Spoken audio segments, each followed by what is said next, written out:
Bonjour à tous chers mortels, c'est Dragmar, nous retrouvons avec les sorties de la semaine. Encore quelques petits trucs, mais c'est assez calme je trouve ces derniers temps, et c'est pas plus mal, ça nous fait un peu de place pour le porte-monnaie. Alors on attaque avec Adam, l'ultime robot volume 3, une série que je n'ai pas encore lue pour le coup, j'avais entendu beaucoup de choses dessus, mais pas encore attaqué. Ajin volume 16, une série que j'avais énormément adhéré, que je trouve qu'il y avait beaucoup de bons points dessus, mais ça fait un moment que j'ai du retard, et malheureusement je ne sais plus du tout où ça en est. Black Clover, volume 6, pareil, 26, excusez-moi, pareil, une série que je surkiffe comme c'est pas possible, mais malheureusement un gros retard, et je suis deg, parce que c'est clairement une série que j'adore énormément, et qui est un petit peu dans le top au Japon. Chez nous ça marche bien également, et je vous le conseille très fortement, c'est un très très bon manga. Blue Giant Supreme, la suite de Blue Giant, ça je n'ai pas encore lu malheureusement. Burn the Witch volume 1. J'avais pas fait le résumé, je crois que si, je crois qu'ils l'ont repoussé.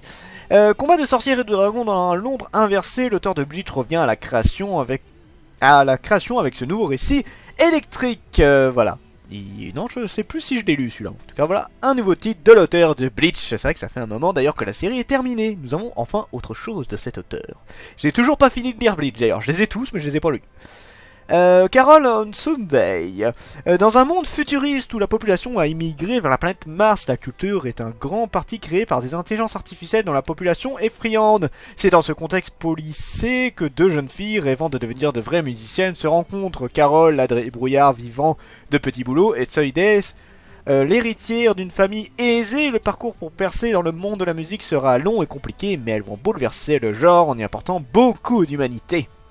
Et ça peut être intéressant, et j'en avais entendu un peu parler de celui-là. Du coup, ouais, je suis curieux de voir ce que ça peut donner. De l'autre côté de l'horizon, un petit jeu... c'est pas du Hakata. J'ai cru que c'était du Hakata, c'est pas du Hakata. Du coup, Miyake, jeune salariman Tokoïte, ne supporte plus sa vie d'employé surmené, et décide un jour du jour au lendemain de tout quitter pour rejoindre l'île de Tsukinowa, où il va gérer un petit bureau de poste. La crainte de laisser derrière lui son quotidien bien rangé va se muer en une véritable redécouverte de soi, une nouvelle vie en harmonie avec celui qu'il souhaite réellement être, s'ouvrir à lui. Ouh, j'ai eu du mal. Ok. D'accord. D'accord, pourquoi pas, j'ai pas tout compris au truc, mais on verra. C'est terminé en 3 tomes seulement. On verra. Dog, Bullet et Carnage, volume 9, une série de Panini. C'est bien, Panini reprend tous ses titres ces derniers temps, et ça, je suis fier de fou. Panini, c'est très bien. Dr Stone, volume 14, une série que j'ai un petit peu arrêtée. C'est marrant, on m'a demandé il y a pas longtemps, et on m'a dit, est-ce que j'avais lu cette série? Oui, je l'ai lu. Est-ce que tu en as parlé? Oui, j'en ai parlé. Mais de mémoire, c'était sur l'ancienne chaîne, je suis presque sûr. Du coup, bah malheureusement... je ne peux pas pour le moment. J'en reparlerai, je pense. J'essaierai de refaire un avis manga, histoire de remettre à jour. Les Enfants de la Baleine, volume 16, une série que j'ai totalement abandonnée. J'avais regardé fut un temps, et j'étais pas à fond dedans. Du coup, j'ai pas trop continué. Flair Levium, donc il y a déjà un manga qui s'appelle comme ça, donc c'est une suite je suppose. Levius, capitale de l'Empire, ouvre ses portes à toute la population de l'île continent. Après s'être fermé pendant des siècles au monde extérieur, l'objectif de l'empereur Aranto est d'accueillir artisans, ingénieurs, agriculteurs et guerriers afin qu'ils participent au projet grandiose Île Divine, une opération de reconquête de territoires tombés aux mains des rebelles. Dans l'une des multiples carrioles faisant route vers Levium se trouve Fenriava, une ecclésiastique d'origine inconnue venue à la capitale pour participer au projet Île Divine. Près d'elle, deux mystérieuses voyageurs en provenance de la Vallée Rouge, un territoire lointain qui fut témoin de grands bouleversements dont la source serait là, quelque part au cœur des terres de l'Empire. Eh ben dis donc, sacré résumé mine de rien. Ouais, sans plus. H2T, je me méfie maintenant. Golden Ship volume 3, j'ai pas encore vu pour cette série là, même si ça m'intéressait bien pour le coup. Gone Last Order, édition originale, volume 12. Je préfère avoir l'ancienne édition, vous connaissez mon avis dessus. Donc maintenant, voilà, j'achèterai certainement les anciens. Harmony, volume 4 et dernier tome, si je dis pas de bêtises, c'est une super... Ah, d'accord, erreur. C'est une super série, Harmony, je réessaye. Ouais, erreur, tant pis. Mais je crois que c'est fini en 4 tomes. Franchement, j'ai lu les 2 premiers tomes, franchement, très très bien. Ça explore des trucs qui sont pas souvent, enfin de temps en temps, mais là ça parle un petit peu de la société, à quel point elles peuvent être contrôlées, tout ça. Là ça va assez loin et j'ai beaucoup aimé la série, franchement très cool. I Fell in Love After School, terminé en 8 tomes. Picard. Kao est une lycéenne qui a du mal à s'intégrer à la vie scolaire. Un jour, son grand frère, entraîneur de l'équipe masculine de volley du lycée, la nomme contre son gré manager du club. Elle lui confie une mission, obtenir l'inscription de Kuze Nagisa, un as du volley au collège. Or, cet élève renfermé sur lui-même ne tient pas à refaire partie du club et décline les invitations de la jeune fille, mais Kao ne se démonte pas et va se rapprocher du mystérieux garçon. Ouah, ça sent une belle histoire d'amour, tout ça.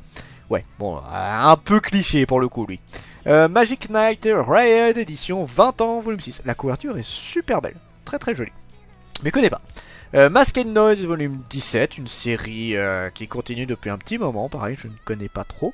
Mighty Charm My Life, volume 7, du shoujo que je n'ai pas encore lu également. Nos précieux confidents, volume 5, une série que j'avais attaquée qui était très rigolo. Je sais pas comment ça a évolué pour la suite, mais c'était une série sans prise de tête et vraiment pas mal du tout. Record of Grand Crest War, volume 7, et si je dis pas de bêtises, c'est la fin de la série. C'est la fin de la série, c'est ça. Et le début était très bien, et plus on avançait, plus je me faisais chier dans la série malheureusement, donc je ne sais pas ce que ça donne. Là je vous avoue que j'étais très déçu de la suite de la série. C'est dommage parce que franchement il y avait moyen de faire une bonne série. Alors ça se trouve ça s'est rattrapé, hein, je ne dis pas, mais voilà, je n'étais pas à fond sur la suite. Rin, volume 30, ça je ne lis pas malheureusement.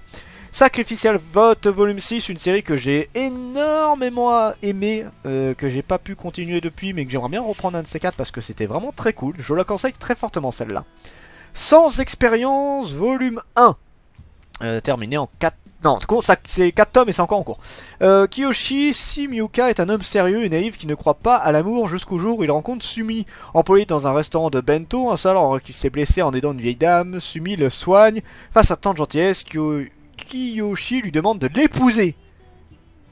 D'accord. Alors, on est passé vraiment de... Bonjour, je te rencontre, je t'épouse. Ouais... Brûlant, ouais, tous deux expérimentaient en amour, brûlant les étapes pour convoler en juste noces. D'accord, donc en gros, il passe pas par la case petit ami, on passe direct par la case mariage. Ouais, bon au début quand je voyais ça, je me dis sans expérience, bah ça va être un mariage arrangé vu que je sais que ça existe encore au Japon. Non, c'est bien au-dessus, mais ok, ça peut être original, à voir. Swimming Ice volume 5, pas encore lu mais ça m'intéresse. Ucolder volume 23, pareil une série qu'il faut absolument que je continue mais je sais même plus où j'en suis malheureusement. Je suis un fan hardcore de Ucolder et surtout de l'auteur, notre très cher auteur de Ucolder, qui a fait Negima, qui a fait Lovina, qui a fait plein de séries magnifiques. Akamatsu Ken qui est un héros national, je déconne, non en vrai c'est un super bon auteur par contre, vraiment j'adore ses œuvres. Aria The Masterpiece volume 6, pareil une série que j'aurais bien voulu continuer, je suis très en retard dessus. Très en retard. Devenir japonaise carrément. En 1915, Marie, 22 ans, sort d'une longue relation sentimentale et décide de déménager à San Jose en Californie. Elle y découvre des communautés asiatiques bien plus importantes que dans sa ville natale de Miles Valley et choisit de se connecter avec une culture qui lui échappait depuis son enfance, la culture japonaise. Alors qu'elle commence une nouvelle relation amoureuse, elle trouve un emploi dans un bar d'hôtesse pour les expatriés japonais, un périple qui va l'emmener de San José et Tokyo et qui va lui permettre peut-être de faire connaissance avec ses grands-pères japonais. Alors les dessins sont particuliers. D'accord. Ok. Ça a l'air assez particulier ce truc-là. Mais pourquoi pas, ça peut être rigolo. Echo volume 6, une série que j'avais pas trop aimé, enfin sans plus, c'est dommage parce que j'adore l'auteur. J'adore énormément l'auteur et j'ai lu quasiment toutes ses œuvres. Je crois qu'il ne me manque plus qu'une de ses œuvres. J'ai même une des œuvres qu'il a fait qui est pas facile à trouver maintenant. Et c'est dommage parce que voilà, à chaque fois c'est des bonnes découvertes. Attendez, je vais voir vite fait sur... donc celui-là je ne l'ai pas vu, Kamiyadori je l'ai vu, l'île de Uzuku je l'ai vu, Berceau des esprits je l'ai vu, et Reset qui est le plus connu je l'ai vu, Echo je l'ai vu également, et le seul que je n'ai pas encore c'est son tout premier manga, que je le trouverai ce manga, et qui a été stoppé par contre, hein, mais c'est terminé aussi en 4 tomes au Japon donc ça va. Mais voilà, c'est dommage parce que j'aimais beaucoup cet auteur et là je ne suis pas fan de sa nouvelle série, Golden Kamuy, une perle absolue, c'est juste génial cette série là, je vous la conseille énormément. Je sais pas ce que vaut l'animé, mais alors le manga, rien à dire, c'est super. Incandescence volume 3, c'est dommage parce que j'aimerais bien le lire parce que c'est du Lézard Noir. Je pense que honnêtement le mois prochain il y a moyen que je me le prenne. Parce que j'adore les titres de Lézard Noir, c'est super bien foutu à chaque fois. Et là ça me tente énormément. Outsider volume 1. Un tome pour l'instant, je regarde un peu. Shoujo, Emma est une lycéenne pleine d'énergie et de ressources. Quand sa grande sœur ne donne plus de nouvelles, elle se lance sur sa piste au beau milieu de la nuit pour la retrouver évanouie dans les bras d'un vampire en plein combat contre un loup-garou. C'est Twilight le truc. Repérée, elle est assommée et emportée par le suceur de sang, mais son kidnappeur n'est autre que Tamaki, un collaborateur de sa sœur. Plus étonnant encore, celui qui affrontait est à la fois son employé et son protégé, Taiga. Taiga, c'est ça. Les deux créatures surnaturelles cohabitent dans la clandestinité, alors même que leur nature les destine à se détruire mutuellement. Comment peuvent-elles bien vivre ensemble? Depuis des siècles, le vampire se sert de son pouvoir d'amnésie pour cacher leur identité et se fondre dans la société humaine. Étrangement, sa technique ne fonctionne pas sur la jeune fille, elle accepte de garder leur secret, mais elle est bien destinée à les faire tenir à l'œil. Ouais, assez particulier comme titre, mais ma foi, pourquoi pas. Persona 5 volume 6, une série que je n'ai pas continuée, je ne suis pas un grand fan de Persona. Valkyrie Apocalypse volume 7, j'avais lu le... J'ai réussi à rattraper plus ou moins mon retard par rapport à cette série-là. Super bien foutu. Encore une fois, en plus là on a eu le combat avec Jacques l'Éventreur qui n'est pas fini encore. Je crois que le 7ème tome ce sera la fin du combat. Il faut que je continue cette série, je vous la conseille, c'est une pure merveille, c'est vraiment novateur, c'est sublime, à regarder absolument. Zen Kamono, repris de justice, pas vu celui-là.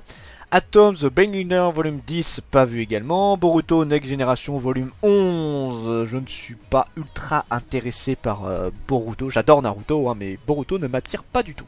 Cigarette and Cherry volume 4, j'aime beaucoup la couverture. La couverture est super belle et pour avoir lu les deux premiers tomes, c'est une série qui est assez cool. Franchement, assez cool. La série, je vous la conseille bien. Gintama volume 65, il y a énormément de tomes, et volume 64, il y a les deux en plus magnifiques pour vous. Seirayuki aux cheveux rouges volume 22, pas encore lu mais j'en ai entendu beaucoup de bien de cette série là. Et on termine avec certains titres, Sky Hack Survival volume 21 qui vient de se terminer, ça y est c'est terminé, et on va même avoir l'animé. Et aussi curieux que ça puisse vous permettre, je vous conseille fortement le manga, qui est vraiment très très bien foutu. Je ne sais pas ce que va valoir l'animé encore une fois, mais le manga, très bien. Sky High Survival Next Level volume 1. Donc voilà, je sais pas de quoi ça va parler donc je vais découvrir. Alors, un jour alors qu'il était sur le toit de son école, Senya voit une sorte de tour apparaître dans le ciel puis se retrouve dans un autre monde composé de hauts bâtiments reliés entre eux par des ponts suspendus. Alors, un instant après, le jeune homme voit une femme se jeter dans le vide, puis un homme masqué armé d'une lance qui se dirige vers lui. Alors, de la série avec un graphisme, une histoire à part entière à l'œuvre originale. Donc c'est pas du tout lié à l'histoire originale, parce qu'en fait le gamin me dit vaguement quelque chose et je me dis est-ce que c'est un qu'on connaît ou est-ce que c'est un autre jeu par rapport au Sky Egg. Et encore c'est pas vraiment un jeu, hein, Sky Egg Survival, c'est vraiment un truc un peu à part. Et est-ce que c'est tiré de la même histoire ou est-ce que c'est à part? Ok, c'est peut-être après, c'est peut-être avant, je sais pas, on verra. En tout cas ça me tente bien. Mais il faut que je finisse Sky Egg Survival parce que si jamais c'est la suite, je veux pas me spoiler sur certains trucs. Yamwara volume 3, jamais lu. Zeta Karen Shildon volume 47 et 46, pas lu également.